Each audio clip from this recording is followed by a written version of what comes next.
நாம் இப்ப பார்க்க போறது சூரிய உதயம் காடுதல். முதல் விதி சூரிய உதயம் பார்க்கணும். அதுக்கு நமக்கு தேவை லாவண்யா பதிப்பகம், அதாவது ஆற்காடு பஞ்சாங்கம். இந்த பஞ்சாங்கம் தேவைப்படும். இந்த பஞ்சாங்கத்தை கையில் வச்சுக்கணும். இந்த பஞ்சாங்கத்தை வச்சு தான் போட்டிருக்கிறேன். அதனால இதே பஞ்சாங்கத்தை கையில் வச்சுன்னா உங்களுக்கு நான் சொல்ற பக்கங்கள்லாம் புரியும். அதனால இதை கையில் வச்சுக்கோங்க. லாவண்யா பதிக்கத்துல சூரிய உதயத்தை பஞ்சாங்க பக்கம் 38 தான் சூரிய உதயம் இருக்கு. எல்லா மாதத்துக்குரிய சூரிய உதயங்கள் நாம அங்கதான் போய் பார்க்கணும். 138ஆம் பக்கத்துல சூரிய உதயம் இருக்குன்னு புரிஞ்சுக்கோங்க. இந்த சூரிய உதயத்தை நம்ம பார்க்க இருக்கிறோம். இந்த சூரிய உதயம் எப்படி பார்க்கறது பத்தி கொஞ்சம் நான் விளக்குறேன். உங்களுக்கு அதை பத்தி புரிய ஆரம்பிச்சுன்னு நினைக்கிறேன். அதுக்கப்புறம் நம்ம அடுத்த இடத்துக்கு போகணும். முதல்ல பாருங்க, லாவண்யா பஞ்சாங்கம் ஆற்காடு சூரிய உதயத்தை பக்கத்தை எடுத்துக்கிட்டேன்.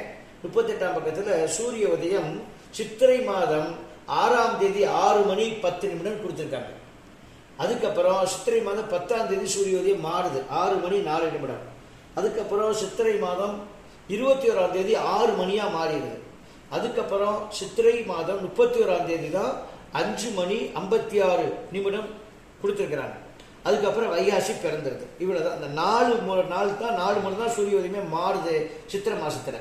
இப்போ நமக்கு தேவை என்பது குழந்தை சித்திரை மாதம் 28ஆம் தேதி பிறந்திருக்கிறது. அதனால 28ஆம் தேதி சூரியத்தை பார்த்தோம்னா இங்க பஞ்சாங்கத்துல இல்ல. பஞ்சாங்கத்துல 21ஆம் தேதி 6 மணின்னு கொடுத்திருக்கிறாங்க.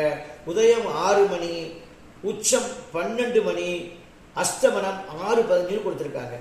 நமக்கு 28ஆம் தேதி குழந்தைங்கிறதுனால நமக்கு தேவை அந்த 6 மணியவே நம்ம அப்படியே எடுத்துக்கணும். அதாவது 21ஆம் தேதியிலிருந்து 31ஆம் தேதி வரைக்கும் பிறக்கிற எல்லா குழந்தைகளுக்குமே 6 மணியே சூரிய உதயம் அப்படின்னு எடுத்துக்கணும். ஏன்னா அடுத்து 31ஆம் தேதி பிறக்கிற குழந்தைக்கு தான் 5 மணி 56 நிமிடம் கொடுத்துருக்குறாங்க. எனவே நாம் அடுத்தடுத்த பார்க்குற சூரிய உதயம் எப்படி பார்க்கணும் இப்போ புரிஞ்சிருப்பீங்கன்னு நினைக்கிறேன். சூரிய உதயம் அதில் கொடுத்துருக்குது 21ஆம் தேதி, அதாவது சித்திரை மாதம் 22 6 மணி கொடுத்துருக்காங்க இல்லையா. அடுத்து எப்போ மாறுது? 31ஆம் தேதி தான் மாறுது. அது வரைக்கும் இருக்கிற எல்லா குழந்தைகளுக்கும் சூரிய உதயம் அதுதான். அந்த அடிப்படையில் 6 மணின்னு எடுத்திருக்கேன். அந்த 6 மணியை கொண்டு வந்து நம்ம குறிச்சுக்கிட்டோம். பஞ்சாங்க உதவியை பயன்படுத்தி சூரிய உதயத்தை பார்த்துட்டோம். பஞ்சாங்க உதயத்தில் 138ஆம் பக்கத்தில் தான் சூரிய உதயத்தை பார்க்கணுங்கிறத புரிஞ்சுக்கோங்க. எந்த குழந்தைகளுக்குனாலும் இங்கே பார்த்து எடுத்துக்கோங்க. எப்படி பார்க்கணும்னு தெரிஞ்சுக்கிட்டோம்.